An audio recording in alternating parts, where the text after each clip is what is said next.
আমরা জানতে পেরেছি আপনার মূলত মামার বাড়ি। আপনি এই মন্দির সম্পর্কে আপনার কোনো স্মৃতিচারণ আছে কিনা সে সম্পর্কে? এই মন্দির সম্পর্কে স্মৃতিচারণ বলতে আমার মামা বাড়ির এলাকা এটা চরভাসানি ওনার গ্রাম।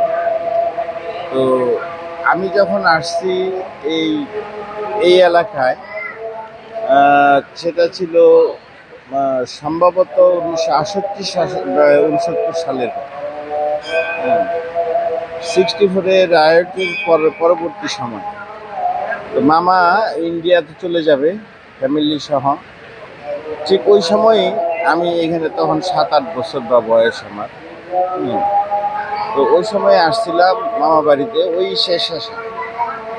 তারপর মামারা চলে যাওয়ার পর আর এখানে আসা হয়। তো যেহেতু আমার মামা বাড়ি ছিল আমার বড় ভাই ইন্দ্রমোহন দাস বংশী, বাংলাদেশের লোকসঙ্গীত শিল্পী, একুশে পদকপ্রাপ্ত। তো উনি এই শৈশবকালটা মামা বাড়িতেই কাটিয়েছে। তো দীর্ঘদিন মামারা নাই, আমাদের আসা হয় না। তো হঠাৎ করে বেড়াইতে আসছি, আসার পরে এখানে এই চণ্ডী মা মন্দিরের কথা যখন শুনলাম, তখন আর মন্দিরে আসার একটু ইচ্ছা জাগলো। মন্দিরে আসলাম। মন্দিরে আসার পরে এই মন্দিরের আমাদের দাদা দাদা এখানে আসে। আমাদের দাদা এই কি বলে সংগ্রাম নন্দী ওনার নাম। তো এই দাদার সাথে আমার প্রথম কথা হয় এই মন্দিরে আসার পরে। তো মন্দিরের পুরা দায়িত্বটা মূলত ওনার হাতে।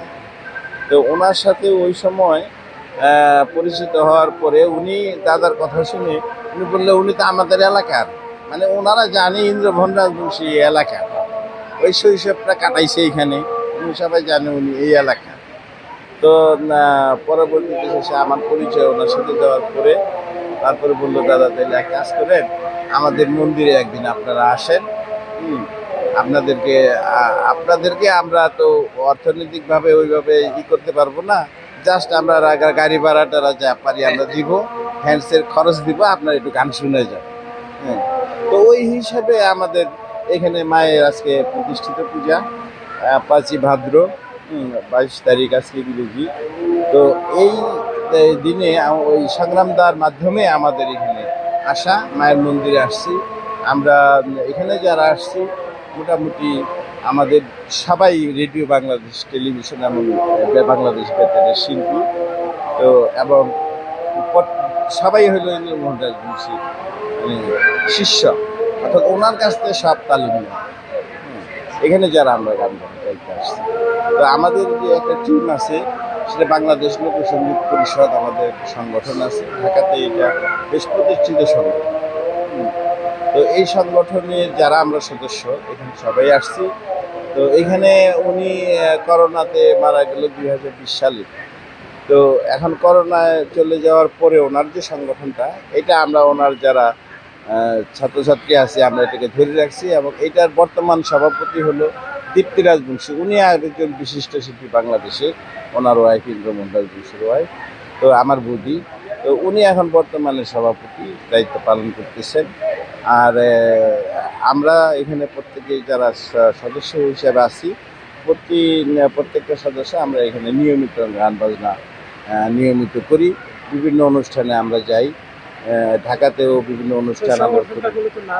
বাংলাদেশ লোকসঙ্গীত পরিষদ, বাংলাদেশ লোকসঙ্গীত পরিষদ। তো এইখানে আমাদের সেক্রেটারি মহোদয় আমাদের সাথে আসছেন।